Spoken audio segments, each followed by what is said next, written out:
தற்போது கிடைத்துள்ள அண்மை செய்தியை பார்த்து வருகிறோம். சேலம் பள்ளப்பட்டியில் சேலம் மேற்கு தொகுதி வேட்பாளர் அருளை ஆதரித்து டாக்டர் ராமதாஸ் பிரச்சாரத்தில் ஈடுபட்ட போது மயக்கமுற்றார். இப்பொழுது அவர் சென்னைக்கு அழைத்து வரப்படுகிறார். அண்மை செய்தியாக பார்த்து வருகிறோம். முதலில் சேலம் 5 ரோடு அருகே உள்ள ஸ்ரீ கோகுலம் ஸ்பெஷாலிட்டி மருத்துவமனையில் சேர்க்கப்பட்டு சிகிச்சை பெற்று வந்த நிலையில் இன்று சென்னை அழைத்து வரப்படுகிறார்.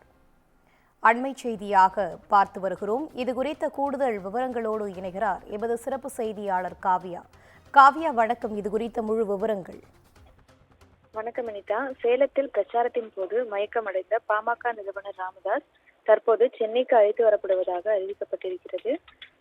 சேலம் மேற்கு தொகுதி வேட்பாளரும் தற்போதைய சட்டப்பேரவை உறுப்பினருமான அருளை ஆதரித்து சட்டப்பேரவை தேர்தலுக்கான முதல் பரப்புரையை ராமதாஸ் மேற்கொண்டார். சேலம் பள்ளப்பட்டியில் பரப்புரையை முடித்து மேடையில் இருந்து இறங்கிய போது திடீரென அவர் மயக்கமடைந்தார். உடனடியாக ராமதாஸின் மகள் ஸ்ரீகாந்தி உள்ளிட்டோர் தனியார் மருத்துவமனைக்கு அவரை காரில் அனுப்பி வைத்தனர். தொடர்ந்து ராமதாஸ் மற்றொரு மருத்துவமனைக்கு சிகிச்சைக்கு அழைத்துச் செல்லப்பட்டார். தீவிர மருத்துவ கண்காணிப்பில் இருந்த அவரை மருத்துவ குழுவினர் சிகிச்சை அளித்து வந்தனர்.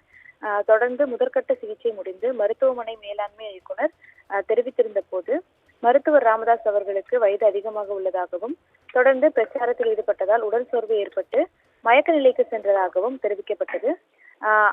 தற்போது அவர் நலமாக இருப்பதாகவும் 24 மணி நேர மருத்துவ கண்காணிப்பில் இருக்க மருத்துவர்கள் சார்பில் அறிவுறுத்தப்பட்டுள்ளதாகவும் இதனைத் தொடர்ந்து தனது தேர்தல் பிரச்சாரத்தை தொடரலாம் எனவும் மருத்துவமனை சார்பில் தெரிவிக்கப்பட்டிருந்தது. குறைந்த இரத்த அழுத்தம் காரணமாக அவருக்கு உடல்நலக்குறைவு ஏற்பட்டதாக கூறப்பட்ட நிலையில் ராமதாஸ் சிகிச்சை பெற்று வந்த கோகுலம் சூப்பர் ஸ்பெஷாலிட்டி மருத்துவமனையில் இருந்து சேலம் சீலநாயக்கம்பட்டி பகுதியில் உள்ள சரண் மருத்துவமனைக்கு ஆம்புலன்ஸ் மூலம் அழைத்துச் செல்லப்பட்டதாக தெரிவிக்கப்பட்டது. தொடர்ந்து சீலநாயக்கன்பட்டியில் உள்ள தரன் மருத்துவமனையில் இருந்து அவர் தற்போது சென்னைக்கு அழைத்து வரப்படுகிறார். சென்னை அப்போலோ மருத்துவமனையில் மருத்துவர்களிடம் அவர் சிகிச்சை பெற திட்டமிட்டுள்ளதாக தகவல் வெளியாகியிருக்கிறது. அதன்படி சேலத்திலிருந்து அவர் பாதுகாப்பான முறையில் சென்னைக்கு அழைத்து வரப்படுவது குறிப்பிடத்தக்கது. கூடுதல் விவரங்களை வழங்கியமைக்கு நன்றி காவ்யா.